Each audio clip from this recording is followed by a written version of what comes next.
আমার কাছে মেয়েদের সৌন্দর্য জিনিস বলতে আমার এই টাইপের কিছু গয়না পছন্দ হয়, যেটার জন্য আসলে আমার কক্সবাজারে যাওয়া আমার মাঝে মধ্যে সেটাই মনে হয়। হ্যালো, আসসালামু আলাইকুম। আলবনিস ফ্যামিলি ভ্লগ থেকে লাবণী বলছিলাম। চলে আসলাম খুব সুন্দর একটি ভিডিও নিয়ে। অবশ্যই আজকে আমার কক্সবাজার ট্যুরের পঞ্চম পার্ট আপনারা দেখছেন, এবং যা যা গয়না দেখছেন সেগুলো অবশ্যই আমি আপনাদেরকে দেখাচ্ছি। অনেক কিছুই কেনা হয়েছে, তবে কী কী কিনেছি সেটা কিন্তু আমি এখনও বলিনি। তো যাই হোক, আমার ভাগ্নি আমার সাথে চরম আকারে হেল্প করছিল, কারণ ও ভিডিও করছিল। আমি বিভিন্ন গয়না কিনতে বিভিন্ন টাইপের গয়না যেহেতু আমি দেখছিলাম বা কিনছিলাম, ও কিন্তু অনেকটাই ভিডিও করেছে।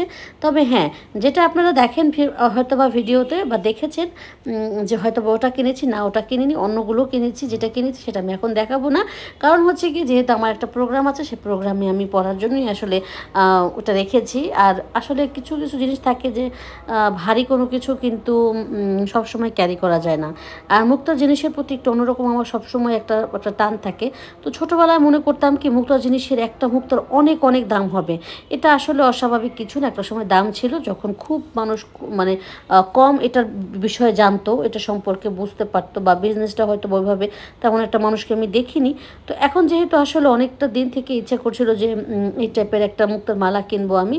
আর সত্যি কথা বলতে হোটেলে আমরা খাওয়া দাওয়া করার পরেই কিন্তু আমরা বেরিয়ে পড়েছিলাম। আমার সেটা হয়তো বা চতুর্থ পর্ব যারা দেখেছেন তারা বুঝতে পেরেছেন। যেমন এই মালাটাও খুব পছন্দ হয়েছিল, কিন্তু ডাবল লেয়ার হয়ে গেছে। যেহেতু আমি 5 লেয়ারেরই কিনেছি, বাট এটা কিনিনি। তবে হচ্ছে গিয়ে 2-3টা কালার, তো তাই ভাবলাম যে না, 2-3টা কালার কিনবো না, একটা কালারই কিনবো। তবে একেবারে অরিজিনাল মুক্তা কিন্তু এগুলো। হ্যাঁ, আমি আসলে সত্যি কথা, অনেকে হয়তো বা ভাবতেই পারেন বা অনেকে মনে করতেই পারে আসলে অরিজিনাল বলতে যেটা একেবারে সিপার, ওগুলো তো হাজার হাজার লক্ষ লক্ষ টাকা প্রাইস হবে। আর এটাও কিন্তু একেবারে অরিজিনালি।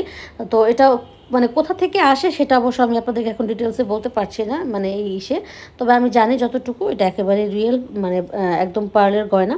তো যাই হোক, কেনাকাটার পরে কিন্তু কি আর করার, আমরা কিন্তু অনেক জায়গায় মোটামুটি ঘুরেছি। আসলে এখানে এইটা কিন্তু লাবণী পয়েন্টে খুব বেশি বেশি পরিমাণে মুক্তার এই জিনিসগুলো পাওয়া যায়। ঠিক আছে, লাবণী পয়েন্টে হচ্ছে কি, আপনার মুক্তার জিনিসেরই অনেক দোকান আছে, সত্যি কথা। আর আমি আর আমার ভাগ্নি আরও একটা গয়না কিনেছি। এখান থেকে টুকিটাকি অনেক কিছুই কেনা হয়েছে, এবং আশেপাশে শুধু এগুলো যে কিনেছি তা না, আশেপাশের সাইডের দোকান থেকেও কিন্তু আমরা কিনেছি।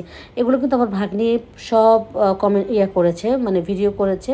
আমি যেহেতু দেখছিলাম, আর বিচারি আসলে ওকে আমি ইনভলভ করে ফেলেছিলাম এই পুরো ভিডিওটা করার জন্য, কারণ আমি এখানে আসলে ভিডিও করব এটাই স্বাভাবিক। আর আমি দেখছিলামও, যেহেতু আমি একটা গয়না কিনবো, 2টা গয়না কিনবো, সেটার জন্য আমি একটু তেমন একটা ঘোরা হয়নি। প্রথম যে দোকানটা থেকে গেছি সেই দোকানেই কিন্তু আমি কিনে ফেলেছিলাম। তারপরে হয় না যে একটু দেখি, একটু আরও ভালো লাগলে আরও কিনবো। পরে আরও কিছু মালা পছন্দ হয়েছিল। সত্যি কথা বলতে অনেক সময় দেখা যায় কি, কিছু কিছু দোকানদার এত হাই প্রাইস চাচ্ছিল, মনে করছিল যে আমরা হয়তো বা এগুলোর সম্পর্কে জানি না কিছু, বুঝি না কিছু। তো এরকম হতেই পারে, ওদের চাওয়া ঠিকই চাবে, একটু দামাদামি করলেই কিন্তু সুন্দর মতো আনা হয়।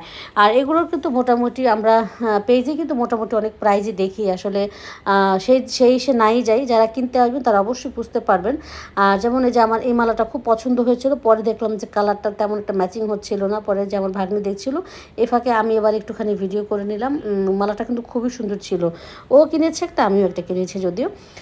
তারপরে কি করলাম, আমরা এখন ওই লাবণী পয়েন্ট থেকে বের হয়ে আমরা আমাদের গন্তব্যস্থানে যাব। আর এটাই যেন কি একটা ফল ছিল, হর্তকি ফল, হরিতকি সম্ভবত, আমার কাছে মনে হয়নি। তা আমার বোন বললো যে না না, এটা কিন্তু হর্তকি ফল। এখন আমি ঠিক বুঝতে পারছি না এটা এই গাছ কিনা। আর এদিক দিয়ে একটু চা খাবো, যেহেতু বিকেল হয়ে গিয়েছে। আমরা সবাই মিলে একটু বসে চা খেলাম। আজকে এই পর্যন্ত, সবাই ভালো থাকবেন, আল্লাহ হাফেজ।